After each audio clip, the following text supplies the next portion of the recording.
तो दोस्तों स्पोर्ट्स यारी में आपका बहुत बहुत स्वागत है। आप देख के सेट समझ ही गए होंगे कि हम बात कर रहे हैं विंबलडन की।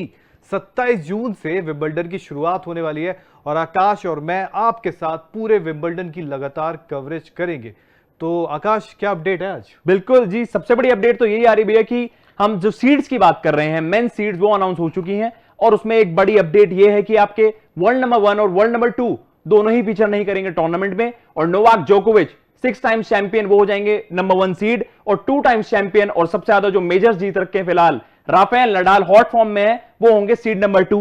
और बाकी कंटेंडर्स के बारे में भी बात करेंगे, लेकिन जो सबसे बड़ी अपडेट यही है, जो अभी रिसेंटली वर्ल्ड नंबर 1 बने हैं दानिल मेदवेदेव, रशिया के खिलाड़ी, वो इस टूर्नामेंट में होंगे नहीं, क्योंकि हम देख रहे हैं कि रशिया वर्सेस यूक्रेन वॉर, जो रशिया यूक्रेन इन्वेशन है, उसके चलते हुए बेलारूस और रशियन प्लेयर्स को बॉयकॉट किया गया है। तो दानिल मेदवेदेव नहीं होंगे। और अलेक्जेंडर ज़्वेरेव, उनके बारे में ज़्वेरेव, आप सभी को याद होगा भी जो फ्रेंच ओपन चल रहा था उसका सेमीफाइनल में जो राफा नडाल के साथ उनका मुकाबला था, उसमें जो आई थिंक तीसरा सेट ही चल रहा था, जो स्टार्ट होना था, पर उनके एंकल में इंजरी हुई वहां पे, जिसके बाद बड़ा अच्छा वो एक विजुअल भी आया था जिसमें नडाल उनको बाहर छोड़ते हुए जा रहे थे। वहां से जो उनकी इंजरी अभी तक सही नहीं हुई है, जिसकी वजह से वो यहां भी पार्टिसिपेट नहीं कर रहे जी। एंकल इंजरी की वजह से अलेक्जेंडर ज़्वेरेव वहां नहीं होंगे। लेकिन नोवाक जोकोविच भी पिछले जो 3 एडिशंस हुए हैं 2020 में कोविड के चलते नहीं हुआ था, एक साल वहां पे नहीं हुआ था विंबलडन, लेकिन 2019, 2021, 2018 वो उन्होंने जीते हैं। और नोवाक जोकोविच बहुत ही शानदार फॉर्म में चल रहे थे, लेकिन साल के शुरुआत में हमने देखा था ऑस्ट्रेलियन ओपन, वहां पे थोड़ा सा जो मसला हो गया था, हमने देखा था कि भाई वैक्सीनेशन एंड ऑल, उसके चक्कर में वो अपना टाइटल ही डिफेंड नहीं कर पाए और वहां पे बहुत सारे पॉइंट्स लूज कर दिए हैं। वर्ल्ड नंबर 1 जो बहुत साल से थे, रिकॉर्ड ब्रेकिंग टाइम के लिए थे, वहां वर्ल्ड नंबर 1 नहीं है नोवाक जोकोविच। लेकिन सरप्राइजिंगली यही है कि अब एकदम से नंबर 1 सीड दोबारा बन गए हैं और टॉप कंटेंडर होंगे भैया। मुझे यहां भी डर लग रहा है कि राफा नडाल वर्सेस जोकोविच ना हो जाए, क्योंकि जैसा हमने फ्रेंच ओपन में देखा था क्वार्टर फाइनल्स में हुआ आमना सामना हो गया था और जोकोविच को हार्स का सामना करना पड़ा। पर खैर ये कोर्ट जोकोविच को ज्यादा सूट करता है, क्योंकि फ्रेंच ओपन सबको पता है यार कि वो नडाल का ही है। तो आई थिंक टॉप 10 सीट्स पे आ जाते हैं। बिल्कुल, एक बार उस पर नजर आता हूं, आपकी स्क्रीन पे आप देख रहे हैं टॉप 10 सीट्स। एंड आकाश, इसके बारे में बताइए आप जरा। जी, तो सबसे पहले अगर हम बात कर ले नंबर 1 सीड नोवाक जोकोविच भाई, अगर हम बात कर ले इस टूर्नामेंट की, अगर हम हिस्ट्री के बारे में बात करें तो रॉजर फेडरर के बाद सबसे सक्सेसफुल प्लेयर्स में अगर हम बात करें पीट सैम्प्रास के टाइटल्स हैं, लेकिन उसके बाद हम बात कर रहे हैं इस मॉडर्न एरा में तो नोवाक जोकोविच के सामने कोई भी नहीं टिकता। 6 टाइटल्स हैं उनके, और जैसे हम बात कर रहे हैं पिछली 3 एडिशंस तो उन्होंने जीत रखे हैं, डिफेंडिंग चैंपियन है। और पिछले साल भी मैटियो बेरेटिनी को जिस तरीके से उन्होंने हराया था, तो इस साल भी बड़ा मुश्किल ही लग रहा है कि मतलब उनको टक्कर कौन देगा। उनके बारे में ज्यादा बात करेंगे, क्योंकि शॉर्ट आपको फेवरेट तो लग रहे हैं कि नोवाक जोकोविच इस साल भी टाइटल जीतने के सबसे प्रबल दावेदार हैं। नंबर 2 सीड्स के बारे में बात कर लेते हैं। राफेल नडाल, आप बताइए राफेल नडाल के बारे में। जो कि अभी फ्रेंच ओपन जीत के आ रहे हैं, आप सबको पता है, बट चूंकि यहाँ पे उनके फॉर्म को लेकर थोड़ा कई बार सवाल उठते हैं। आई थिंक उन्होंने यहाँ पे जो विंबलडन के टाइटल्स है, आपने 2008 में जीता है राफेल नडाल ने, उसके बाद हमने देखा था 2010 में टोमास बर्डिच, उसके बाद से इन्होंने टाइटल यहाँ पे नहीं जीता, फाइनल जरूर खेला। कुछ कह नहीं सकते। अभी रिसेंट का जो ऑस्ट्रेलियन ओपन है, वहां पे भी उनको कोई चांस नहीं दिया गया था। फाइनल खेल रहे थे मेडवेडेव के अगेंस्ट, और जहां से वो जीते थे, बिल्कुल वो कुछ कह नहीं सकते। ग्रेटेस्ट फाइट बैक्स में कमबैक्स हम कहेंगे भाई कि राफेल नडाल को आप कभी भी कंटेंशन से दूर नहीं रखते, बट स्पेशली हमने देखा है कि विंबलडन की ग्रास कोर्ट, मतलब यहां पे थोड़ा सा मुश्किल हुआ उन्हें पिछले कुछ सालों में। हमने देखा है निक किर्गियोस के सामने वो फेमस हार थी बड़ी, उसके बाद भी हमने देखा है कि मतलब इनको बड़ी सरप्राइजिंग अर्ली राउंड एग्जिट्स हुए हैं इनके। तो हमने राफेल नडाल को थोड़ा सा आप बस इस चीज के बारे में सोच सकते हैं कि बाकी कोई कोर्ट हो तो आप बिल्कुल उन्हें कंटेंडर बड़ा प्रबल दावेदार माने, लेकिन विंबलडन में पिछले कुछ सालों में, पिछले 10 सालों में हमने देखा है टाइटल्स नहीं आ रहे हैं। फाइनल जरूर पहुंचे थे, नोवाक जोकोविच से आ रहे थे एक फाइनल, मुझे याद है, लेकिन उसके बाद हमने देखा है कि बहुत कम उन्होंने यहां पे अर्ली राउंड्स या फाइनल तक प्रोसीड किया है। तो इस बार चाहेंगे, क्योंकि राफेल नडाल ने पहली बार ऐसा किया है कि शुरुआत के दोनों ही स्लैम जीत लिए साल के, तो भाई वो कैलेंडर स्लैम के पीछे बिल्कुल होंगे और यहां पे जीत तो एक पुख्ता ही कर देगी, क्योंकि गोट की जो डिबेट है उसमें वो थोड़ी सी आगे चले जाएंगे। और तीसरे पे आते हैं आई थिंक कैस्पर रूड, जिनको आपको याद होगा हाल ही में जो फ्रेंच ओपन का फाइनल था वो खेल रहे थे। ये है कि वो मुकाबला बड़ा एक तरफा सा हार गए थे, कुछ कंपटीशन उनका देखने को नहीं मिला था, बट यहाँ पे चूंकि वो फाइनल खेल के आ रहे थे, उस हिसाब से सीड में उनको रखा गया है। और बहुत अच्छा मतलब ऑलराउंड उनका गेम है, फास्ट पेस, मतलब ऐसा नहीं है कि जो इन कोर्ट्स को सूट करता है वैसी गेम है उनकी। ड्रॉप शॉट भी अच्छी, ड्रॉप शॉट बहुत अच्छे हैं, और ओवरऑल अगर हम देखें काम एंड कंपोज रहते हैं। बिग मैच टेम्परामेंट जैसे हम बात करते हैं कि बड़े खिलाड़ियों के अगेंस्ट उनके स्टार्ट्स बड़े अच्छे हैं, तो आप कैस्पर रूड को बिल्कुल कंटेंशन में रखेंगे कि वो आगे इस टूर्नामेंट में प्रोसीड करें, आगे तक जाएं। अगर हम बात करें फोर्थ सीड स्टेफानोस सिसिपास, ये खिलाड़ी भी पिछले कुछ समय से हम देख रहे हैं कि बहुत अच्छा कर रहा है। आप कह सकते हो हर जगह, चाहे वो क्ले हो, हार्ड कोर्ट्स हो, चाहे वो लेकिन मतलब स्टेफानोस सिसिपास का अगर हम गेम के बारे में बात करें, बहुत ही प्रॉपर गेम है। बहुत ही सरप्राइजिंग है मेरे लिए कि अभी तक वो जो टाइटल है, ग्रैंड स्लैम टाइटल, जिनसे आप जज करते हैं किसी खिलाड़ी की ग्रेटनेस, क्योंकि हम बात कर रहे हैं कि मॉडर्न एरा या जो हम बिग 3 के बाद जिन खिलाड़ियों के बारे में बात करते हैं, स्टेफानोस सिसिपास को हम बिल्कुल कंसिडर करते हैं कि ये खिलाड़ी बहुत टाइम तक टेनिस के लिए बहुत बड़ा इनका कंट्रीब्यूशन रहेगा, और ये खुद भी अपने लिए बड़े टाइटल जीतने के प्रबल दावेदार हैं। लेकिन जब वो आएगा बड़ा टाइटल, तब ज्यादा बात होगी। तो होप करेंगे कि सिसिपास इस बार ज्यादा चैलेंज करें, क्योंकि बिग 3 तो नहीं है, लेकिन अगर हम बात करें एंडी मरे जरूर होंगे जो आपके होम क्राउड फेवरेट होंगे। रॉजर फेडरर नहीं होंगे, तो एक क्या वो इन्हें टक्कर दे पाते हैं, बड़ा इनके लिए मतलब एक बड़ा सवाल होगा जिसका हल वो निकालना चाहेंगे बिल्कुल। उसके बाद आई थिंक कार्लोस अल्कराज जी, 19 साल के हैं ये, स्पेन से ही आते हैं, और इन्होंने सबसे बड़ा चमत्कार अपना दिखाया था कब, हाल ही में आई थिंक जो फ्रेंच ओपन के पहले मैड्रिड ओपन चल रहा था जी, मैड्रिड ओपन में इन्होंने 2 बड़े खिलाड़ियों को हरा दिया था। वो 2 बड़े खिलाड़ी थे जोकोविच एंड नडाल, और उसके बाद इन्होंने वो टूर्नामेंट भी जीत लिया था। बट उसके बाद आई थिंक कह सकते हैं फ्रेंच ओपन इतना खास नहीं गया इनके लिए। फ्रेंच ओपन में ज़्वेरेव ने इनको हरा दिया था, जबकि फाइनल ये ज़्वेरेव से ही खेल रहे थे मैड्रिड ओपन में, जहां उन्होंने ज़्वेरेव को हराया था। बट अब देखना होगा आगे कि अब इनके लिए कैसा होता है, क्योंकि क्ले में तो बड़ा अच्छा खेलते हैं, बट यहाँ पे आके कैसा है, क्योंकि टेम्परामेंट तो काफी अच्छा है। और खुद जब इन्होंने जोकोविच को हराया था तो जोकोविच ने इनकी बहुत तारीफ की थी, और जोकोविच ने ये कहा था कि यार जिस हिसाब से मैं इस साल का अपना बेस्ट गेम खेल रहा था, और इस सामने जो लड़के ने मुझे अपने बेस्ट गेम में भी हरा दिया जी, भाई इस खिलाड़ी में बात तो है, बहुत बात है, क्योंकि सब उनके बारे में बात कर रहे हैं, एक एक्साइटिंग प्रोस्पेक्ट है, और सब बात कर रहे हैं कि यार आगे आने वाले समय में एक खिलाड़ी बड़े कारनामे कर सकता है, बड़े अचीवमेंट्स कर सकता है। मतलब अभी ऐसा लग रहा है कि फिलहाल थोड़ा सा अभी उनके अर्ली फेज है, तो आप ज्यादा मतलब विंबलडन है, आप हम तब देखते हैं कि दिग्गज खिलाड़ियों ने अर्ली डेज में ही अपना नाम, जिसे कहते हैं ना, stamp their name with authority, तो उसका वही वाली बात होगी। अल्कराज अगर यहां पे डीप जाते हैं इस टूर्नामेंट में, तो उनके बारे में भी आगे बहुत ज्यादा चर्चाएं होने वाली हैं, क्योंकि विंबलडन बहुत ही ज्यादा प्रेस्टिजियस, सबसे ज्यादा prestigious tournament I think Wimbledon ही होता है टेनिस की। अगर हम बात करें तो यहां पे अच्छा करना तो एक उनके करियर के लिए एक बड़ा बूस्ट हो जाएगा। अगले खिलाड़ी की अगर हम बात कर लें, फेलिक्स ऑगर एलिसन, कैनेडियन खिलाड़ी।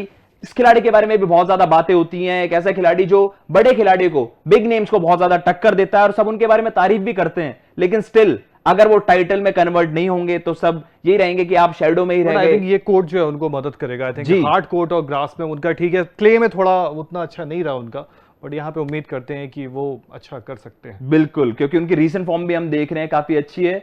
लेकिन अब वो ये कि इस टूर्नामेंट में कैसे आगे जाते हैं, बड़ा टूर्नामेंट है, और विंबलडन में कभी कभार क्या होती है कि ओकेजन इतनी बड़ी होती है, तो खिलाड़ी जैसे कहते हैं ना, living up to the expectations. अब इस खिलाड़ी से उम्मीदें बहुत ज्यादा हैं, तो क्या वो उम्मीदों पे खरे उतरते हैं, ये बहुत बड़ा सवाल होगा। अगर हम अगले खिलाड़ी के बारे में बात कर लें, हुबर्ट हुरकास। हुरकास ने अभी हमने देखा था पिछले साल ही सेमीफाइनल फर्स्ट पोलिश प्लेयर वो बने थे, और उसके बाद हम देखा कि विंबलडन में भी इतना अच्छा परफॉर्म करा। लेकिन रिसेंटली अभी बिल्डअप में अगर हम बात करें, जो ग्रास कोर्ट इवेंट्स हुए हैं वहां पे भी उन्होंने बहुत अच्छा किया है। रिसेंटली बड़े टूर्नामेंट में उन्होंने डैनियल मेदवेदेव, वर्ल्ड नंबर 1 जो अब बन ही गए हैं, उनको भी वहां मात दी थी। तो एक बड़े कंटेंडर वो भी हो सकते हैं इस टूर्नामेंट में आगे जाने के, एक अच्छे प्रबल दावेदार होंगे कि क्वार्टर फाइनल्स तो एटलीस्ट करें। लेकिन उसके बाद हम देखते हैं कि बड़े खिलाड़ी को वो कैसे चैलेंज करते हैं। अगर हम अगले खिलाड़ी के बारे में बात कर लें, पिछले साल के फाइनलिस्ट भी है मैथियो बेरेटिनी। ओहो, बेरेटिनी के लिए आई थिंक वो बड़े सुलझे हुए खिलाड़ी नजर आते हैं और अपने गेम पे लगातार काम करते हैं। पिछले साल ये बात अलग है कि वो भी जो अपना विंबलडन का फाइनल था वो बड़ा कह सकते हैं इजीली हार गए थे जोकोविच से, बट ये चलता रहता है, कई बार ऐसा होता है। आई थिंक मैंने मरीन चिलिच को देखा था अगेंस्ट रॉजर फेडरर, वो 2017 का विंबलडन था, पर वो तो खैर बहुत ज्यादा उन्होंने डोमिनेट कर दिया था। तो बेरेटिनी के पास भी एक अच्छा है कि आप वापसी कर सकते हैं, यहाँ पे खेल सकते हैं, सारी चीजें कर सकते हैं। तो अब देखना होगा बेरेटिनी। एंड बेरेटिनी के बाद I think Jack Sinner ji, last है जैनिक सिनर नहीं, उनसे पहले है कैमरन नोरी जो ब्रिटेन के ही है। तो ब्रिटेन के भी खिलाड़ी, जैसे हम पहले उम्मीदें बहुत ज्यादा होती थी एंडी मरे, जब हम बिग 3 का नाम लेते हैं तो उसमें क्लोज बिग 4 अगर हम बात करें, उनके बिल्कुल ही क्लोज होंगे वो, क्योंकि ज्यादा नाम नहीं लिया जाता। लेकिन आई थिंक आप जब इतने कॉम्पिटिटिव एरा में इन तीनों खिलाड़ियों को चैलेंज भी करते हैं, तो एंडी मरे को मैं मानता हूं कि वन ऑफ द ग्रेट्स, और उनके 2 टाइटल्स हैं यहाँ पे, राफेल नडाल के भी 2 टाइटल हैं, एंडी मरे के भी 2 टाइटल्स हैं। 2013 में उन्होंने टाइटल जीता था, 2016 में जीता था। इस साल भी वो जैसे अपनी हिप इंजरी उससे जूझते हुए भी, मतलब उनकी फाइटिंग स्पिरिट की सब दाद देते हैं। तो इस बार भी वो कंपीट करेंगे। होप करेंगे हम सब कि एंडी मरे अपनी पुरानी फॉर्म में आ जाए। लेकिन एक जैसे नोरी के ऊपर भी बहुत ज्यादा दारोमदार होगा, जैसे अब होप्स की हम बात कर रहे हैं कि होम क्राउड होगी, सबको आपसे उम्मीद होगी, आपके घर में इवेंट खेला जा रहा है, तो आपको विंबलडन थोड़ा सा ब्रिटिश प्लेयर्स के लिए थोड़ा सा बड़ी इवेंट होती है, और हमने देखा एंडी मरे तो वहां खरे उतरे थे उम्मीदों पे, तो कैमरन नोरी के लिए बहुत बड़ा इवेंट होने वाला है ये। इस साल उनसे उम्मीदें भी बहुत ज्यादा हैं क्योंकि रिसेंटली बहुत अच्छा करा है उन्होंने, उनके बारे में भी हम बात करते हैं। सभी सर्फेसिस पे हमने देखा है, चाहे वो हार्ड हो, चाहे हम ग्रास की बात कर रहे हैं, चाहे हम क्ले की बात कर रहे हैं, उस खिलाड़ी से आप एक्सपेक्ट करते हैं कि वो रिजल्ट प्रोड्यूस करे, तो कैमरन नोरी एक अच्छे खिलाड़ी वहां पे हैं। ब्रिटेन को वो रिप्रेजेंट करेंगे। यानिक सिनर की अगर हम बात कर ले भैया, वो भी एक ऐसा खिलाड़ी है जो अब धीरे धीरे उस लेवल पे आ रहा है कि हम देखते हैं कि जो बिग 3 बिग 4 उन्हें चैलेंज कर रहे हैं, और धीरे धीरे हम देखेंगे अगर वो टाइटल्स में तब्दील हो, थोड़ी सी और परफॉर्मेंसेज आए, तो इस खिलाड़ी में वो बात है जो आपको अपसेट करने वाली बात, कि हम जैसे ज्यादा बड़े खिलाड़ियों को मतलब मान रहे हैं, प्री टूर्नामेंट फेवरेट्स मान रहे हैं कि आगे जाके टूर्नामेंट में यही ज्यादा डिलीवर करेंगे, वहां यानिक सिनर मुझे लगता है कि एक ऐसा खिलाड़ी है जो थोड़े से अपसेट कॉज कर सकता है और आगे टूर्नामेंट में क्वार्टर फाइनल्स या इवन सेमीफाइनल्स भी वहां पे रीच कर सकते हैं।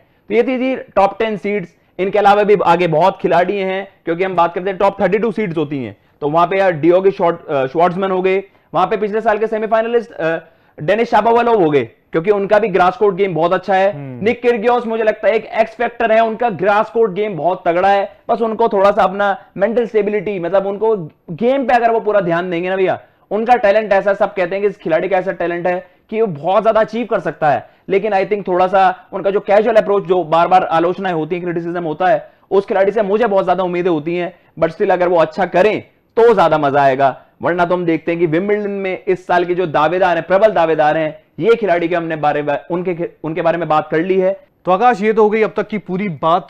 अब विंबलडन हम लगातार कवर भी करेंगे, पर जाने से पहले मैं आपसे ये पूछता हूं कि आपको कौन लगता है कि इस बार टाइटल का कंटेंडर कौन है, जो आपको लगता है कि एक प्रेडिक्शन कि ये लेके जाएगा? जैसे मैं बोल रहा हूं जी, नोवाक जोकोविच। बिल्कुल, मतलब उनके नाम पे अगर आप बैट नहीं लगाएंगे, मुझे लगता है कि नोवाक जोकोविच को यहां बाजी मारनी चाहिए, क्योंकि उनकी टेरिटरी है यार, 6 टाइटल्स हैं। Rafael Nadal no doubt is one of the greatest competitors of the game, वो बिल्कुल यहां पे अपना ए गेम लाएंगे और बिल्कुल पूरी टक्कर देंगे, लेकिन जैसे हम बात करते हैं क्ले कोर्ट, वो है राफेल नडाल की टेरिटरी, लेकिन grass after Roger Federer, Novak जोकोविच को यहां हराना बहुत ज्यादा मुश्किल मैं प्रेडिक्ट कर रहा हूं भैया, क्योंकि अब दोनों एक हाथ में नहीं होंगे वो, क्योंकि 2 सीट जो आपके टॉप 2 प्लेयर्स है वो नहीं होंगे यहां, ज़्वेरेव एंड डैनियल मेदवेदेव, तो ये दोनों अब ऐसा होगा इनका पाते फाइनल में मिल सकते हैं अब यहां से। पर आप ये बताइए कि फेडरर को कितना मिस करेंगे, क्योंकि लास्ट ईयर 2021 में फेडरर यहां खेल रहे थे, ये है कि ज्यादा ऊपर नहीं, आई थिंक क्वार्टर फाइनल पे हार गए थे वो जी, बट इस बार आप कितना, वैसे उनकी एज भी हो गई और फिटनेस भी इतना साथ नहीं दे रही है, बिल्कुल, तो वो नहीं है, बट मैं आई थिंक उनको काफी मिस करूंगा, बिल्कुल, बहुत ज्यादा।